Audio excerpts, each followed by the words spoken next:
Immanuel, Tuhan beserta kita semua. Kembali bertemu dengan saya, Pendeta Jonathan F. Lupulalang, pada hari Kamis tanggal 25 Januari tahun 2024.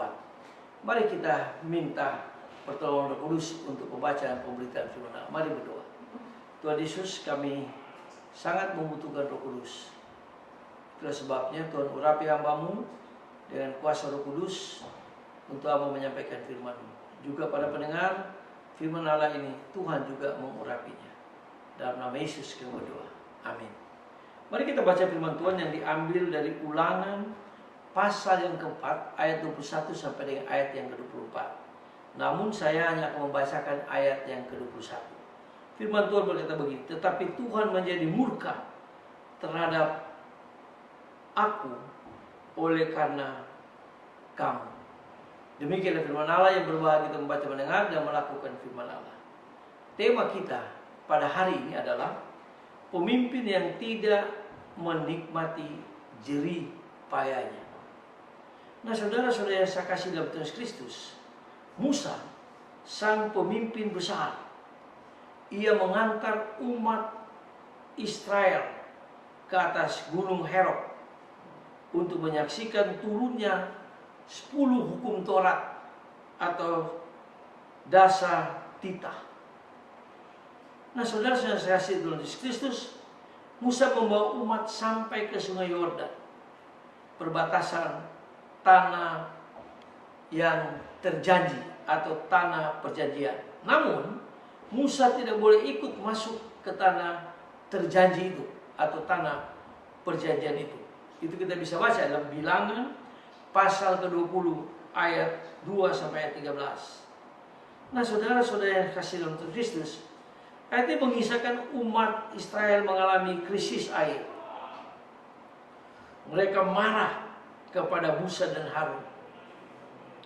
Setelah ia berdoa, Tuhan memberikan petunjuk agar Musa membawa tongkat ke sebuah bukit batu dan berseru kepada Allah agar Allah mengeluarkan air dari bukit batu itu. Nah, saudara-saudara yang saya kasih dalam Tuhan Kristus, karena emosi, Musa malah memukul batu itu dengan tongkatnya 2 kali.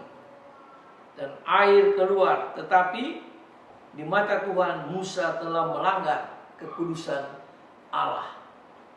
Nah, saudara-saudara saya kasih dalam Tuhan Kristus, akhirnya Musa menerima hukuman ini.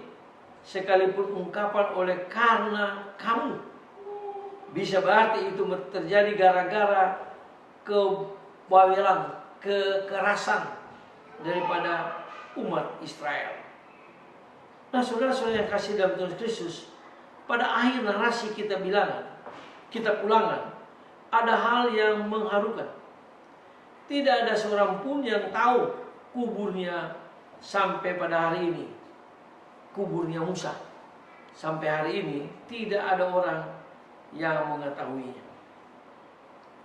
Nah, saudara-saudara saya kasih dalam Tuhan Kristus, itu diungkapkan dalam Ulangan pasal 34 ayat 6.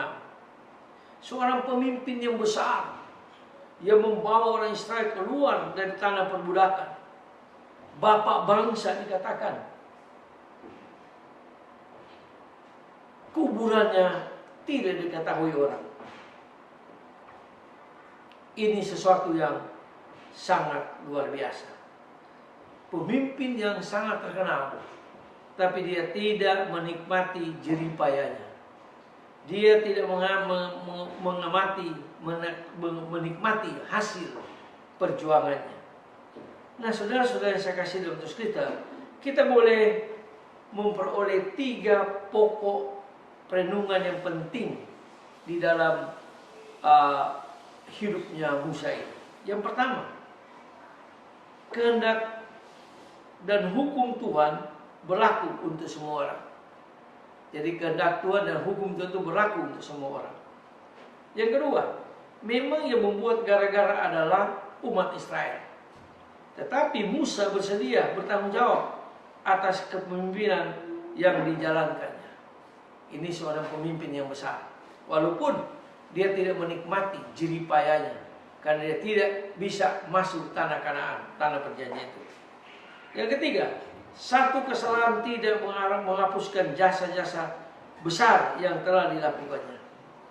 Dengan kata lain, nila setitik merusak susu sebelah.